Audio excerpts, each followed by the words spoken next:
إن الحمد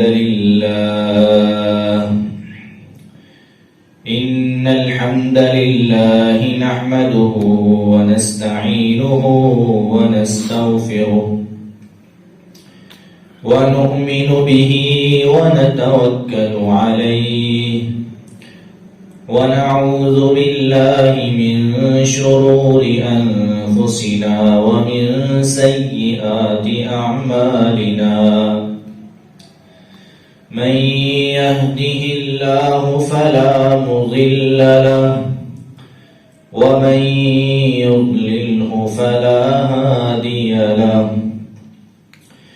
ونشهد أن لا إله إلا الله وحده لا شريك له ونشهد أن محمدا عبده ورسوله صلى الله عليه وسلم أما بعد فإن خير الحديث كتاب الله وخير الهدي هدي محمد صلى الله عليه وسلم وشر الأمور محدثاتها وكل محدثة بدعة وكل بدعة ضلالة وكل ضلالة في النار. اللهم صل على محمد وعلى آل محمد كما صليت على إبراهيم وعلى آل إبراهيم إنك حميد مجيد. اللهم بارك على محمد وعلى آل محمد كما باركت على إبراهيم وعلى آل إبراهيم إنك حميد مجيد. يا أيها الذين آمنوا اتقوا الله حق تقاته ولا تموتن إلا وأنتم مسلمون. يا أيها الذين آمنوا اتقوا الله وقولوا قولا سديدا يصلح لكم أعمالكم ويغفر لكم ذنوبكم ومن يطع الله ورسوله فقد فاز فوزا عظيما. يا أيها الناس اتقوا ربكم الذي خلقكم من نفس واحدة وخلق منها زوجها وبث منهما رجالا كثيرا ونساء واتقوا الله الذي تساءلون به والأرحام إن الله كان عليكم رقيبا. أما بعد فأعوذ بالله السميع العليم من الشيطان الرجيم. بسم الله الرحمن الرحيم. ما يلفظ من قول إلا لديه رقيب عتيد. صدق الله العظيم. سامعین محترم، تمام قسم کی حمد و ثنا اللہ رب العالمین کی ذات کے لیے خاص ہے کہ جس اللہ رب العالمین نے ہم سب کو انسان بھی بنایا اور مسلمان بھی بنایا. یہودی، عیسائی، ہندو، سکھ سارے انسان ہیں، لیکن اللہ پاک کا ہم سب پر بہت بڑا احسان ہے کہ اس نے ہم سب کو انسان بھی بنایا اور مسلمان بھی بنایا اور نبی علیہ السلام کا غلام بھی بنایا. لا تعداد بے شمار بے حد و بے حساب درود و سلام امام الانبیاء، خطیب الانبیاء، جناب محمد الرسول اللہ صلی اللہ علیہ وسلم کی ذات گرامی پر۔ آج کے اس خطبہ جمعہ میں زبان کی حفاظت کے حوالے سے چند باتیں ہوں گی۔ سامعین محترم، انسان کی زبان سے کوئی بھی لفظ یا کلمہ نکلتا ہے، اللہ تعالی کے فرشتے اس کو لکھنے کے لیے تیار بیٹھے۔ انسان اپنی زبان سے کلمہ نکالتا ہے، بسا اوقات ایسا ہوتا ہے کہ انسان اپنے کہے ہوئے کلمات کہہ کر بعد میں بھول جاتا ہے، اور بسا اوقات ایسا ہوتا ہے کہ سننے والے کو بات سمجھ میں نہیں آتی، اور بسا اوقات ایسا ہوتا ہے کہ انسان کی زبان سے وہ کلمات ادا ہوتے ہیں لیکن آواز باہر نہیں نکلتی، اندر رہ جاتی۔ لیکن اللہ تعالی کے فرشتے اتنے تیار بیٹھے ہیں کہ انسان جو بھی لفظ یا کلمہ زبان سے نکالتا ہے وہ فوراً اس کو لکھ لیتے ہیں، ان کو یاد بھی رہتے ہیں اور بھولتے بھی نہیں۔ اگر انسان اپنی زبان سے اچھا کلمہ نکالے تو اللہ تعالی کے فرشتے وہ کلمہ بھی لکھ لیتے ہیں، اور اگر وہ اپنی زبان سے برا کلمہ نکالتا ہے تو اللہ تعالی کے فرشتے وہ برا کلمہ بھی لکھ لیتے ہیں۔ لیکن فرق یہ ہوتا ہے کہ انسان اپنی زبان سے اگر اچھا کلمہ نکالے تو وہ اللہ کی قرب کا ذریعہ بن جاتا ہے۔ بسا اوقات اپنی روٹین کے مطابق انسان اپنی زبان سے اچھا کلمہ نکالتا ہے، اللہ تعالیٰ صرف ایک جملے کی وجہ سے اس انسان پر راضی ہو جاتے ہیں، اور بسا اوقات انسان اپنی روٹین کے مطابق ایسا برا کلمہ نکالتا ہے اپنی زبان سے کہ اس کی تباہی اور بربادی کے لیے وہ ایک جملہ ہی کافی ہو جاتا ہے، اللہ تعالیٰ اس پر ناراض ہو جاتے ہیں۔ اس کی مثال کہ انسان اپنی زبان سے اچھا کلمہ نکالے تو اللہ کی رضا کا ذریعہ بن جاتا ہے، اللہ تعالیٰ اس بندے پر راضی ہو جاتے ہیں۔ نبی علیہ الصلوۃ والسلام کے پاس ایک نوجوان لڑکا آیا کرتا تھا، یہودی تھا، آپ کی خدمت کیا کرتا تھا اور آپ کے کام کاج کیا کرتا تھا۔ چند دن سے وہ غائب تھا، آپ نے پوچھا، بتایا گیا کہ وہ بیمار ہے۔ نبی علیہ الصلوۃ والسلام اپنے چند صحابہ کرام کے ساتھ اس کے گھر میں چلے گئے۔ اس کے گھر گئے، دیکھا وہ بستر بیماری پر ہے، چارپائی پہ موجود ہے اور انتہائی شدت کی بیماری میں مبتلا ہے۔ آپ نے اس کی تیمارداری کی، عیادت کی، اور بعد میں اس سے کہا، اے بیٹے کلمہ پڑھ لے، اے بیٹے کلمہ پڑھ لے۔ تو اب وہ کیا کر رہے؟ فَنَظَرَ إِلَىٰ أَبِيهِ نَظْرًا، وہ بیٹا، وہ بچہ جو تھا وہ اپنے باپ کی طرف دیکھنے لگا۔ فَنَظَرَ إِلَىٰ أَبِيهِ نَظْرًا، اب وہ بیٹا اپنے باپ کی طرف دیکھ رہا ہے کہ جس نبی کی میں خدمت کیا کرتا تھا، جس نبی کے میں کام کاج کیا کرتا تھا، آج وہ ہمارے گھر آئے ہیں اور مجھے اسلام کی دعوت دے رہے ہیں، اللہ کی توحید کی دعوت دے رہے ہیں، اپنی رسالت کی دعوت دے رہے ہیں، بتائیں میں کیا کروں؟ اب وہ بچہ اپنے باپ کی طرف دیکھ رہا ہے، تو باپ کو تو چونکہ پتا تھا کہ یہ سچا نبی ہے، کیونکہ اللہ تعالیٰ قرآن مجید میں فرماتے ہیں، الذین آتیناہم الکتاب یعرفونہ کما یعرفون ابناءہم، یہ جو لوگ ہیں جن کو ہم نے کتاب دی ہے، کتاب کا علم دیا ہے، یہ اللہ تعالیٰ کے اس آخری پیغمبر کو اس طرح پہچانتے ہیں جس طرح یہ اپنے بیٹوں کو پہچانتے ہیں، اپنے بیٹوں کو۔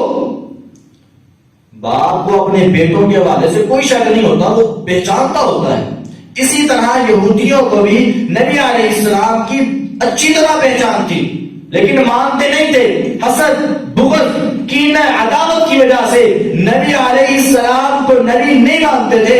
حسد کی وجہ سے آپ علیہ السلام کو نبی نہیں مانتے تھے، کیونکہ یہ ہماری نسل سے نہیں آیا، اس وجہ سے ہم نے اسے نبی نہیں مانا۔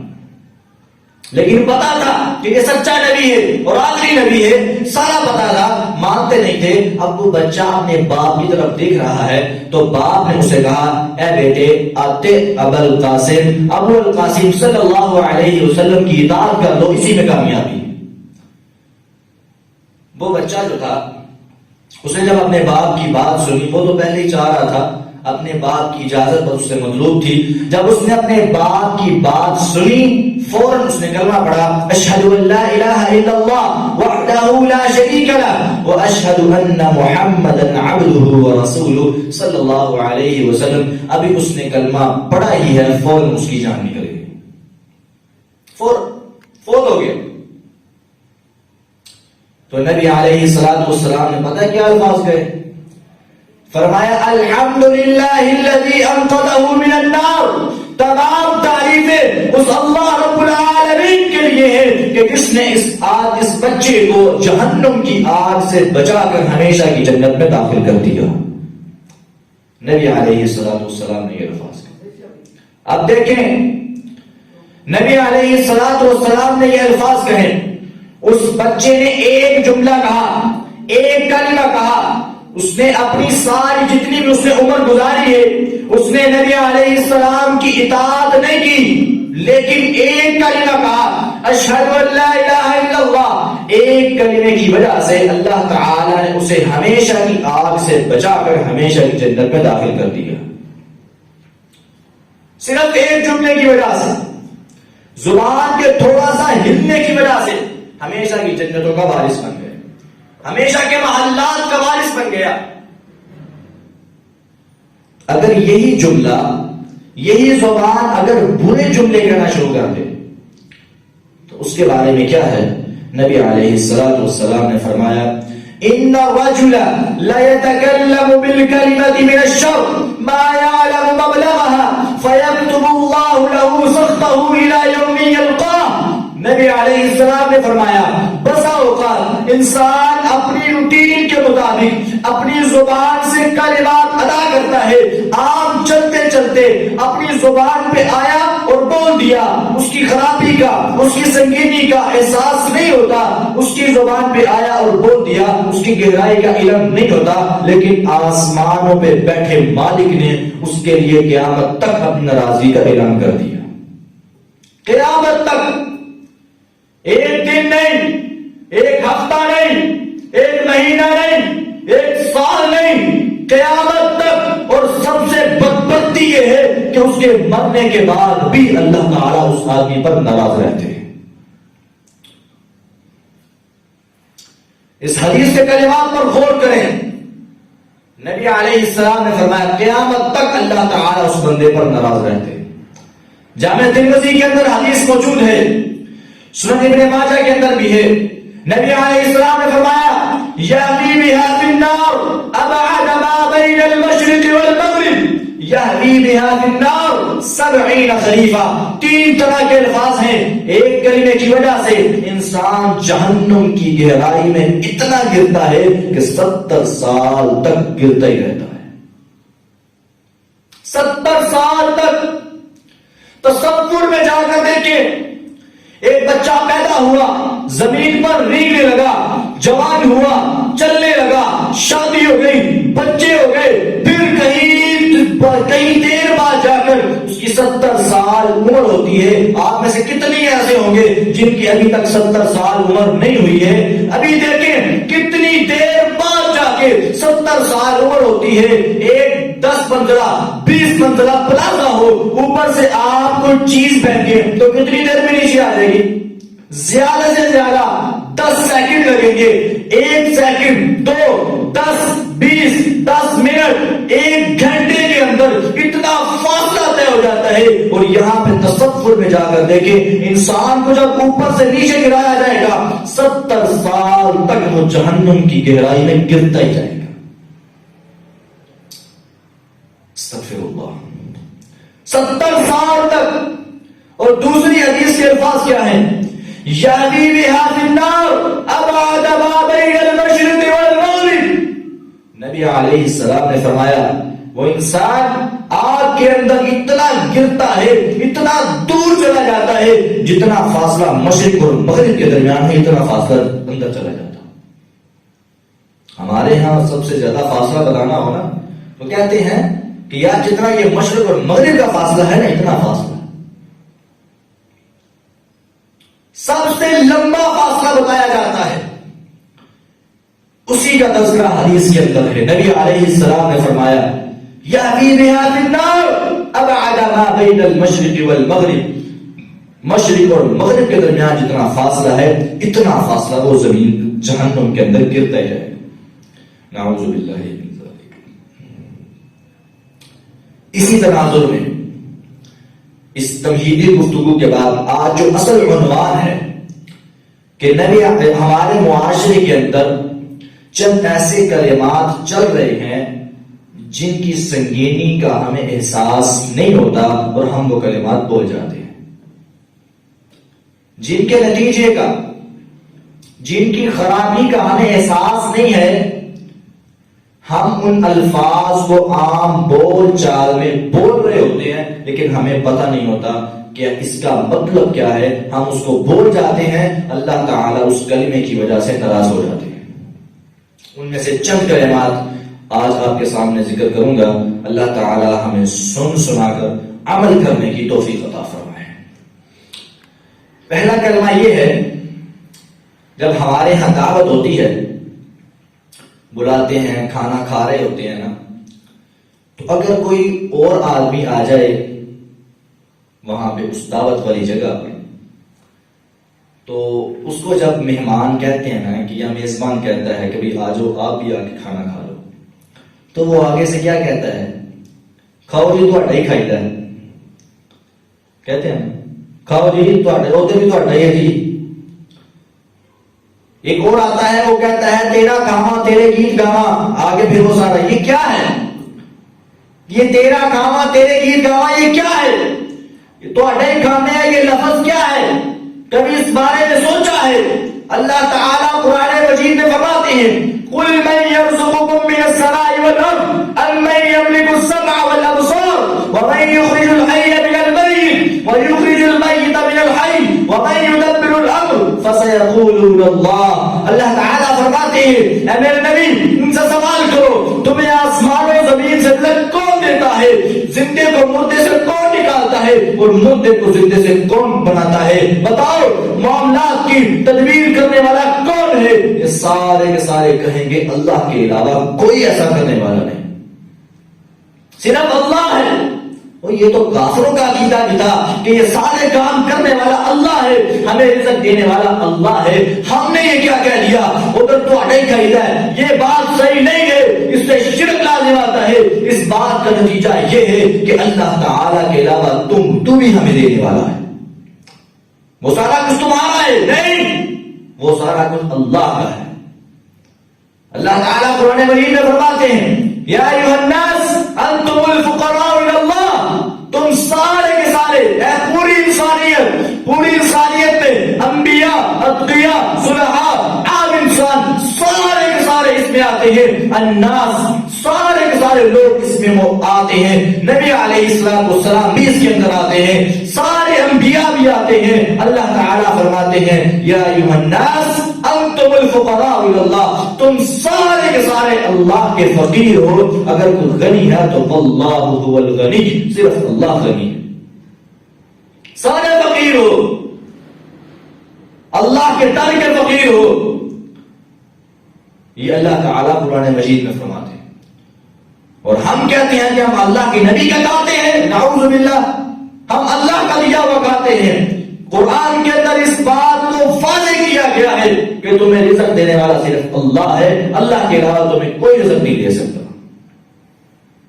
جب موسیٰ علیہ السلام مدین کے علاقے میں آئے تو وہاں پہ اپنے علاقے کو چھوڑ کر جب مدین کے علاقے میں آئے تو بکریوں کو پانی پلا کر جب بیٹھے ہیں تو کیا دعا کی ہے؟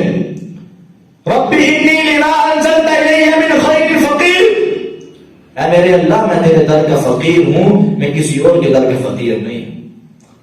انبیاء اپنے آپ کو اللہ کے در کا فقیر عزت کے ساتھ کہتے تھے، اس میں کوئی اپنی تحقیر نہیں سمجھتے تھے۔ نبی علیہ السلام خود کہا کرتے تھے اللہم انت الغنی وانا الفقیر ونحن الفقراء، اے اللہ تو غنی ہے، ہم سب کے سب فقیر ہیں۔ اللہ تعالیٰ فرماتے ان اللہ هو الرزاق ذو القوة المتین، اللہ تعالیٰ ہی رزق دینے والا ہے۔ ان اللہ هو الرزاق، اللہ تعالیٰ ہی رزق دینے والا ہے۔ حصر ہے اس کے اندر، اللہ تعالیٰ کے علاوہ کوئی رزق دینے والا نہیں۔ ہم کہتے ہیں تیرا کھاما تیرے گیت گاما یا رسول اللہ، نعوذ باللہ۔ نبی علیہ السلام کی گھر کی کیفیت کیا ہے؟ نبی علیہ السلام کے گھر کی کیفیت کے دو مہینے تک گھر میں چولہا نہیں جلتا تھا۔ ہم کہتے ہیں تیرا کھاما تیرے گیت گاما کیسے ہو سکتا ہے؟ نبی علیہ السلام بھی اللہ کا دیا ہوا کھاتے ہیں اور ہم بھی اللہ کا دیا ہوا کھاتے ہیں۔ یہ شرک والی بات ہے کہ ہم تیرا کھاتے ہیں، نبی علیہ السلام کا کوئی نہیں کھاتا۔ نبی علیہ السلام خود اللہ کے در کے فقیر تھے اور ہم بھی سب اللہ کے فقیر ہیں۔ اللہ تعالیٰ ہمیں اس جملے سے بچنے کی توفیق عطا فرمائے۔ دوسرا جملہ جو ہمارے معاشرے میں بہت زیادہ چلتا ہے وہ یہ ہے کہ بسا اوقات اگر کسی پر غصہ آیا ہوا ہو نا تو کہہ دیتے ہیں اپنی شکل دے فٹے منہ، یہ بات کیا ہے؟ کسی کو یہ کہنا کہ فٹے منہ کیا مطلب؟ اس کی تحقیر کی جا رہی ہے۔ اللہ تعالیٰ قرآن مجید میں فرماتے ہیں هو الذی یصورکم فی الارحام کیف یشاء، وہ ذات ہے جو اس کے علاوہ کوئی بھی نہیں ہے، وہی ذات ہے جو تمہاری تصویریں بناتا ہے، جس نے تمہارے نقشے بنائے ہیں، تمہاری شکلیں بنائی ہیں، تمہاری تصویریں بنائی ہیں، اس کے علاوہ کوئی نہیں ہے، وہی ذات ہے، اس نے ہی تمہاری یہ تصویریں بنائی ہیں، اس نے تمہاری یہ جو شکلیں ہیں یہ بنائی ہیں۔ ہم کس کا نقص نکال رہے ہیں؟ اگر کوئی چیز اچھی بنی ہو نا تو اس کے بنانے والے کی تعریف ہوتی ہے۔ مثال کے طور پر یہ کرسی ہے، یہ اگر اچھی بنی ہے تو ہم کہتے ہیں یار واقعی کاریگر بڑا اچھا سی۔ اگر یہ اچھی نہیں بنی تو کہتے ہیں یار وہ ناڑی لبا سی کو صحیح جائے گا اسے۔ تو اگر چیز اچھی بنی ہو تو بنانے والے کی تعریف ہے، اگر چیز اچھی نہیں ہے تو برائی بھی کس کی ہے؟ بنانے والے کی۔ تو ہم نعوذ باللہ معاذ اللہ اس بندے کو یہ کہہ رہے ہیں معاذ اللہ کہ تیرا چہرہ اللہ نے صحیح نہیں بنایا۔ ہم یہ کس کو کہہ رہے ہیں؟ اللہ تعالیٰ کو۔ اللہ تعالیٰ فرماتے ہیں والتین والزیتون وطور سینین وهذا البلد الامین لقد خلقنا الانسان فی احسن تقویم۔ اللہ تعالیٰ نے 4 قسمیں کھائیں، فرمایا مجھے تین کی قسم، مجھے زیتون کی قسم، مجھے طور سینا پہاڑ کی قسم، مجھے پہاڑ کی قسم اور امن والے شہر کی قسم۔ اللہ فرماتے ہیں میں نے انسان کو سب سے اچھی تخلیق میں پیدا کیا۔ لقد خلقنا الانسان فی احسن خلق السماوات والارض بالحق وصورکم فاحسن صورکم۔ اللہ فرماتے ہیں اللہ تعالی نے آسمان و زمینوں کو بنایا اور تمہاری صورتوں کو سب سے اچھی صورتوں میں بنایا، فاحسن صورکم۔ تو اللہ یہ جملہ کہنا بھی بہت غلط ہے، اللہ تعالیٰ برتان ہوتا ہے۔ اللہ تعالیٰ ہمیں اس جملے سے بھی بچنے کی توفیق عطا فرمائے۔ ہم مزاج میں اور کسی کو تحقیر کرنے کے لیے جملے کہہ جاتے ہیں۔ تیسرا جملہ جو ہمارے معاشرے میں بہت زیادہ چلتا ہے، جب کسی کو یہ کہنا ہو، کیونکہ اصل میں ہمارے معاشرے میں نا یہ باتیں چلتی ہیں، کسی کو تحقیر کرنے کے لیے بہت سے الفاظ کہے جاتے ہیں، مختلف طریقے ہیں۔ ان میں سے دوسرا طریقہ یہ بتا ہے جب یہ بات کہنی ہو نا کہ تیری کوئی حیثیت نہیں ہے، تیرا تو کوئی کھاتا ہی نہیں ہے، تو اس کو ہم کیسے کہتے ہیں؟ اے بندہ تنا جو دینا جو، یہ نہ 3 میں سے ہے نہ 13 میں سے ہے۔ اب یہ 3 اور 13 یہ کیا ہے؟ کہنے والا یہ کیوں نہیں کہتا کہ یہ نہ 2 میں سے ہے، نہ 12 میں سے، نہ 1 میں سے، نہ 11 میں سے، نہ 4 میں سے، نہ 14 میں سے؟ یہ والا لفظ کیوں بولتا ہے کہ نہ 3 نہ 13 جو؟ یہ اصل میں لفظ کیا ہے؟ ہم لفظ تو بول جاتے ہیں لیکن ہمیں پتہ نہیں ہے یہ لفظ ہے کیا۔ اس کے اندر اصل میں سب سے بڑی لفظیت موجود ہے، اس لفظ کے اندر چھپی ہوئی، ہمیں اس چیز کا پتہ نہیں ہے۔ اہل سنت بھی اس کو بول رہے ہیں، لفظیت والے جملے کو۔ یہ 3 اور 13، یہ 13 سے مراد ان کے جو 12 امام ہیں نا، 12 ان میں سے ان کے امام مراد ہیں، اور 13 نبی علیہ السلام۔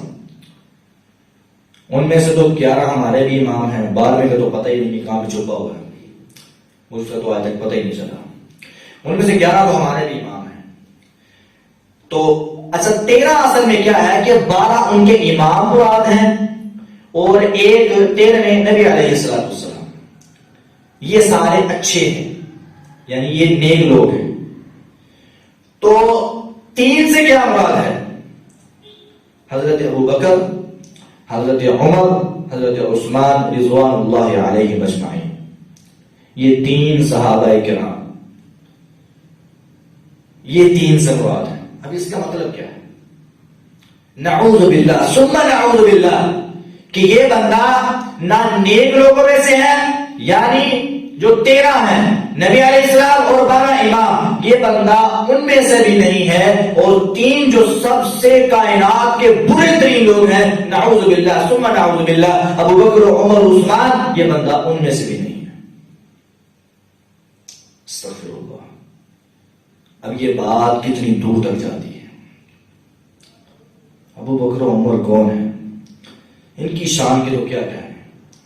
ابو بکر کے بارے میں نبی علیہ السلام نے فرمایا تھا مجھے اس کے بارے میں کبھی تکلیف نہ دینا۔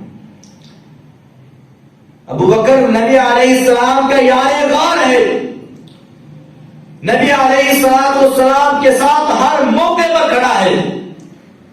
ہجرت کا موقع آیا ہے تو نبی علیہ السلام ابو بکر کے گھر میں گئے۔ ساری دنیا نبی علیہ السلام کے گھر میں جاتی ہے، لیکن جب ہجرت کا موقع آتا ہے تو نبی علیہ السلام ابو بکر کے گھر میں جاتے ہیں، جا کے کہتے ہیں کہ ابو بکر، اللہ تعالیٰ نے تیرا نام لے کر کہا ہے کہ ابو بکر کو ساتھ لے جاؤ اور مکہ چھوڑ دو، مدینے چلے جاؤ۔ ابو بکر نے جب اپنی فضیلت سنتے ہیں تو رو پڑتے ہیں، فرمایا اللہ نے میرا نام لے کر کہا۔ ابو بکر رضی اللہ تعالیٰ، اسلام کو سب سے زیادہ فائدہ کس کے مال سے پہنچا ہے؟ ابو بکر کے مال سے۔ فوت ہوتے وقت نبی علیہ السلام نے یہ بات کہی، فوت ہونے سے چند دن پہلے فرمایا مسجد نبوی کی طرف جتنے دروازے کھلتے ہیں سارے بند کر دو سوائے ابو بکر کے دروازے، اور فرمایا کہ ابو بکر کے احسانات کا بدلہ میں نہیں دے سکتا، ابو بکر کے علاوہ سب کے احسانات کا بدلہ میں دے چکا ہوں، ابو بکر کے احسانات کا بدلہ اللہ تعالیٰ خود لے گا، میں نہیں دے سکتا۔ ابو بکر صدیق رضی اللہ تعالیٰ، ان کا پورا گھرانہ اور ان کی خود ان کی اسلام کے حوالے سے بڑی قربانیاں ہیں، اور ہم ان کے بارے میں کیا کہہ رہے ہوتے ہیں۔ اور عمر فاروق رضی اللہ تعالیٰ عنہ، واہ عمر، تجھے دیکھ کر تو شیطان بھی راستہ بدل دیتا ہے۔ عمر رضی اللہ تعالیٰ عنہ، نبی علیہ السلام نے فرمایا تھا عمر تجھے دیکھ کر تو شیطان بھی راستہ بدل دیتا ہے۔ اور عمر رضی اللہ تعالیٰ عنہ کون ہے؟ فرماتے ہیں وافقت ربی فی ثلاث، میں نے اپنی رب کی 3 باتوں میں موافقت کی ہے۔ ویسے تو اور بھی کئی باتیں ہیں لیکن انہوں نے اس چیز کا تذکرہ کیا، بخاری کے اندر روایت کہتے ہیں میں نے 3 کاموں میں اپنے رب کی موافقت کی ہے۔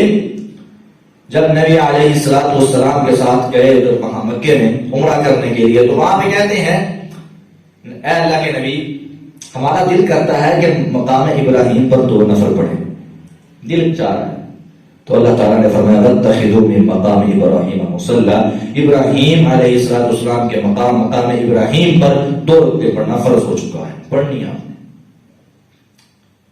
پردے کی آیات حضرت عمر رضی اللہ تعالی عنہ کے مشورے پر نازل ہوئی.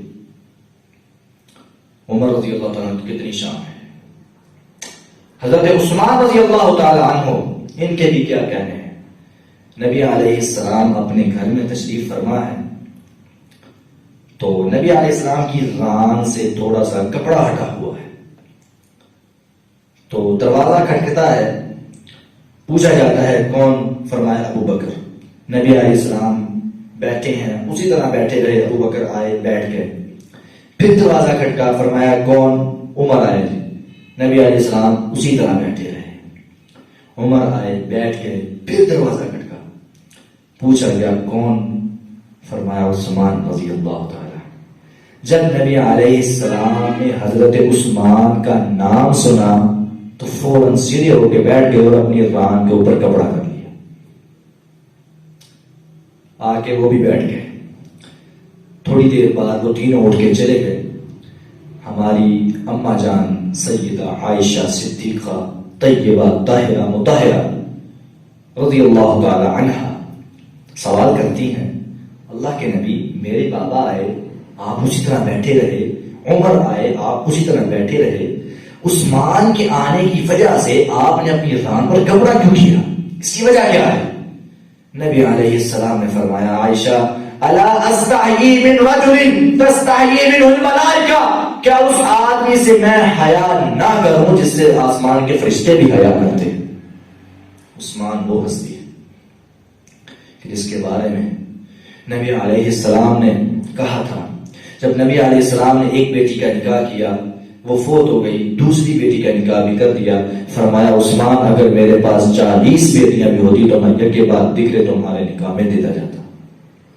داماد اچھا ہو نا تو بندہ اس سے راضی ہوتا ہے. حضرت عثمان اچھے تھے جس کی وجہ سے نبی علیہ السلام نے یہ بات کہی. کیا شان ہے ان کی، کیا مقام ہے. نبی علیہ السلام نے اپنی زندگی کے اندر ان کو جنتی قرار دے دیا، اور ہم نعوذ باللہ ثم نعوذ باللہ اس جملے سے یہ بات ثابت کر رہے ہوتے ہیں کہ ہم نعوذ باللہ ثم نعوذ باللہ ان کو سب سے کائنات کے برے ترین شخص مانتے ہیں، اور نبی علیہ السلام اور 12 اماموں کو سب سے افضل مانتے ہیں. استغفر اللہ. وہ 12 امام جتنے بھی افضل ہو جائے، جتنے بھی نیک ہو جائے، لیکن ان تینوں کے برابر نہیں ہیں. یہ تین ان 12 اماموں سے اونچے ہیں، اونچے عظمت والے ہیں، شان والے ہیں. ان کی شان کو وہ کبھی بھی نہیں پہنچ سکتے. لیکن ہم اپنی زبان سے اس جملے سے کیا ثابت کر رہے ہوتے ہیں ہمیں پتہ بھی نہیں ہوتا. کتنا بڑا جملہ ہے. اللہ تعالی ہمیں اس جملے سے بچنے کی بھی توفیق عطا فرمائے. آخری اور چوتھا بڑا جملہ وہ کیا ہے؟ جب کسی کو کہا جاتا ہے نا چلو جی نماز پڑھو، ہم کہتے ہیں ایک دوسرے کو نماز پڑھو، صحیح ہے جی مرضی پڑھو، نماز پڑھنی چاہیے، جتنے کو لگا رہن دیو، نماز پڑھو یار، بس نماز پڑھو، اپنے اپنے دائرے وچ رہ کے اسلام تے عمل کرو، جی مرضی پڑھو، تم جو جاتی نہ پڑھی جو بس پڑھو صحیح. یہ بات صحیح نہیں ہے. جتنے کو لگا رہن دیو. اب اس آدمی نے یہ بات کہہ کر اصل میں اسلام کی اتنی بڑی تاریخ کو پس پش ڈال دیا. ایک سیکنڈ میں اس کو ختم کر دیا جیسے ہے ہی نہیں. کیسے کہ نبی علیہ السلام کو اللہ تعالی نے حکم دیا امر بالمعروف نہی عن المنکر کرنے کا، اور ہمارے بارے میں بھی نبی علیہ السلام کو اللہ تعالی نے کیا فرمایا؟ کنتم خیر امۃ اخرجت للناس تأمرون بالمعروف وتنہون عن المنکر. تم سارے کے سارے بہترین امت ہو. کب تک؟ جب تک تم نیکی کا حکم دیتے ہو، برائی سے منع کرتے ہو. تأمرون بالمعروف وتنہون عن المنکر، یہ مومن کا فریضہ ہے. بہترین امت بننے کا طریقہ ہے. جس آدمی کے اندر یہ نہیں ہوگا تو وہ کیسے بہترین ہوگا؟ نبی علیہ السلام نے یہ بات کہی، صلو کما رأیتمونی اصلی، تم لوگ نماز اس طرح پڑھو جس طرح مجھے پڑھتے ہوئے دیکھتے ہو. ہم نے تو نبی علیہ السلام کو نماز پڑھتے ہوئے دیکھا نہیں، تو اب ہم کیا کریں؟ صحابہ کرام نے تو دیکھا ہے نا، صحابہ کرام نے نبی علیہ السلام کی پوری نماز کا طریقہ بتلایا ہے. وہ الگ بات ہے کہ ایک حدیث کے اندر نہیں ہے، لیکن نبی علیہ السلام کی پوری نماز کا طریقہ موجود ہے.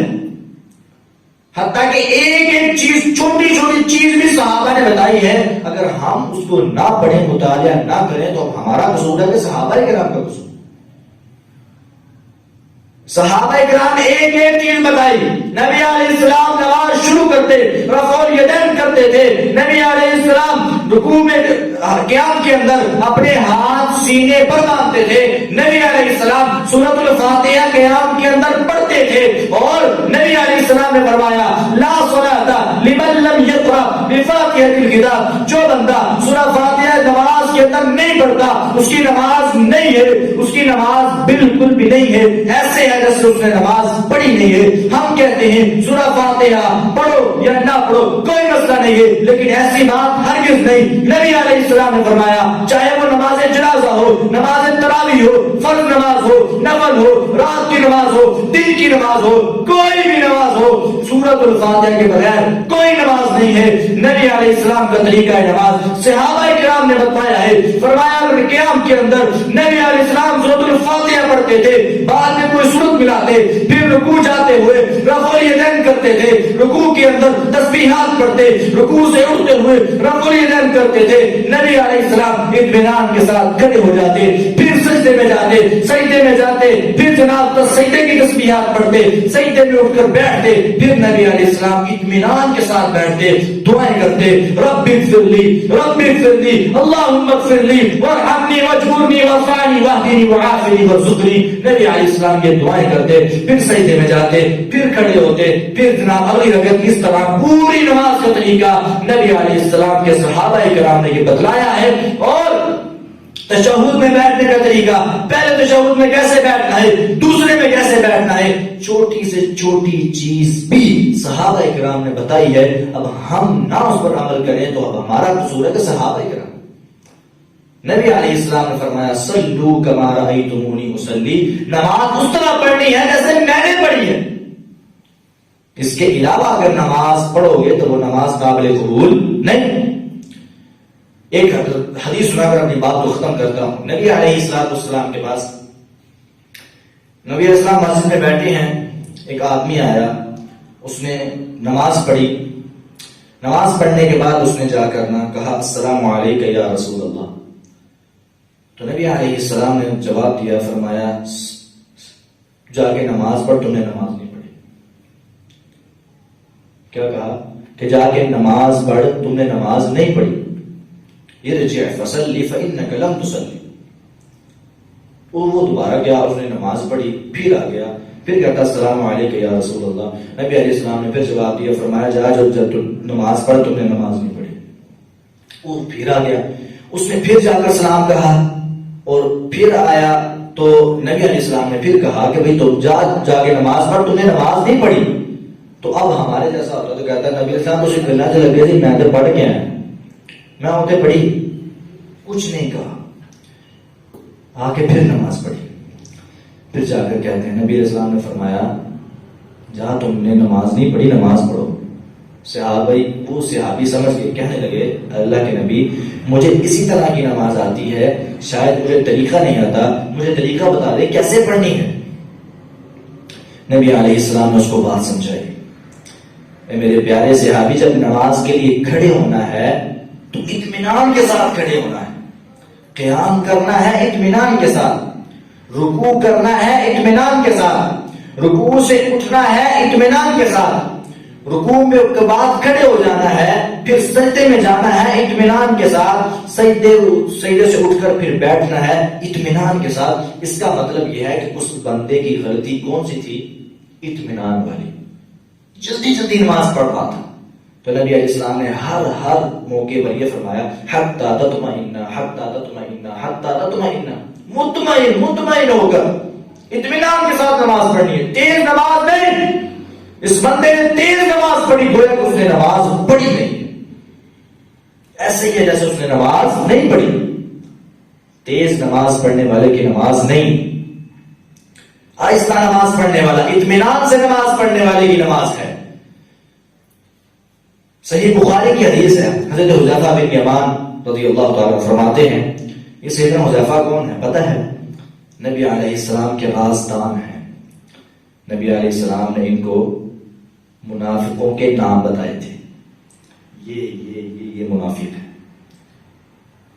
حضرت عمر رضی اللہ تعالیٰ عنہ بہت خوف کھاتے تھے اس بات سے، جاتے حضرت حذیفہ کے پاس، کہتے ہیں حذیفہ ایک بات تو بتا دے، میں یہ نہیں پوچھتا کہ کون کون سے منافق ہیں کیونکہ وہ راز ہے، میں یہ پوچھتا ہوں مجھے صرف یہ بتا دو کہ ان میں میرا نام تو نہیں۔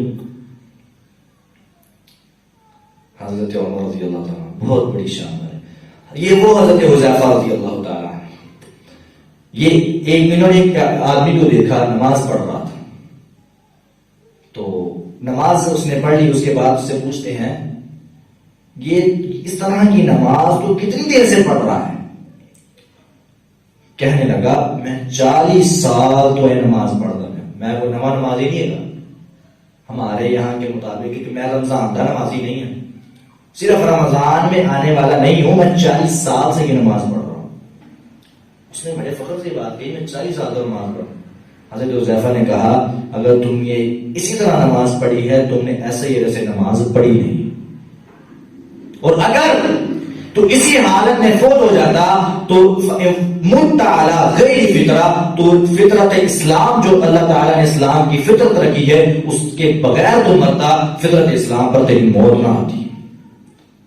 نماز ایک بہت بڑا عمل ہے جس کی وجہ سے انسان اسلام کے اندر رہتا ہے، اور جس کے نہ ہونے کی وجہ سے انسان دار اسلام سے خارج ہو جاتا ہے۔ یہ چند کلمات تھے، ابھی اور بھی کلمات ہیں، وہ انشاءاللہ آئندہ جمعے میں ہوں گے۔